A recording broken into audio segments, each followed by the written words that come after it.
Everyone, আসসালামু আলাইকুম। কেমন আছো সবাই? আশা করি সবাই ভালো আছো। তো আজকে যাচ্ছি ছিপ পেলে মাছ ধরতে। তো আমি এই আটা নিয়ে চলে এসেছি। এটা হচ্ছে আটা, এটা দিয়ে মাছ ধরবো। আর কত ঘন জঙ্গলের মাঝখানে এখানে আমাদের পুকুর আছে।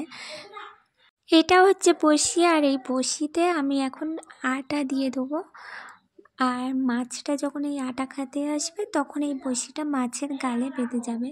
তো দেখতে থাকো। তো এবারে বুঝতে পারবো কি করে যে ওই যে টিকুলিটা টুকটুক করছে ডুবছে, ওটাকে বলি যে ঠোকরাচ্ছে। তখনই বুঝতে পারি যে মাছ আটাটা খাচ্ছে। আর যখন দেখবো যে টিকুলিটা ডুবিয়ে নিয়ে গিয়েছে তখন ভাববো যে ছিপে মাছটা বেঁধেছে, মানে বড়শিটাই। তো চলো, ফার্স্টে আমি এতগুলো আটা নিয়ে বসেছিলাম মাছ ধরতে, দেন এইটুকুনি হয়ে গেছে, একটাও মাছ ওঠেনি। মনটা ভীষণ খারাপ লাগছিল যে এতগুলো আটা শেষ হয়ে গেছে তাও মাছ ওঠেনি। দেন আমার আম্মাজি আসলো। আম্মাজি এসে আমাকে বলছিল আমি প্রথমে এত বড় বড় আটা দিয়ে মাছ ধরছিলাম, ওই কারণে মাছটা ওঠেনি। আমার আম্মাজি এসে বলেছে যে এইভাবে শুরু করে দিবি, তারপরে মাছ উঠবে। সত্যি সত্যি সাথে সাথে দেওয়ার সাথেই সাথেই মাছ উঠেছে। তোমরা দেখতে থাকো, বুঝতে পারবে। দেখেছো, সাথে সাথে একটা মাছ উঠেছে। আমি তো ভীষণ খুশি হয়েছিলাম। এইভাবে পরপর অনেক কটা মাছ হয়েছিল, বাট ছোট ছোট মাছ।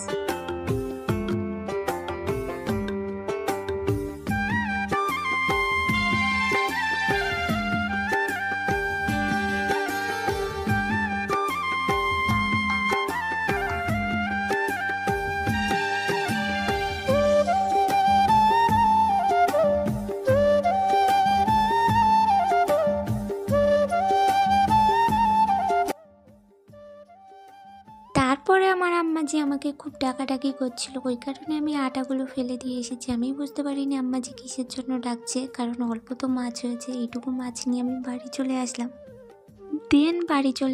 বাড়ি এসে দেখলাম তো একটা বক ধরেছে, ওই কারণে আম্মাজি বাড়িতে চলে আসতেও বলছিল, মাছ ধরতে বারণ করছিল। অ্যাকচুয়ালি বকটা আমাদের ধরেনি, বকটা কিনেছে, এমনকি বকটা জয় করা হয়ে গিয়েছে। ভিডিওটা কেমন হয়েছে বলবে। বাই, আল্লাহ হাফেজ, দেখা হচ্ছে নেক্সট ভিডিওতে।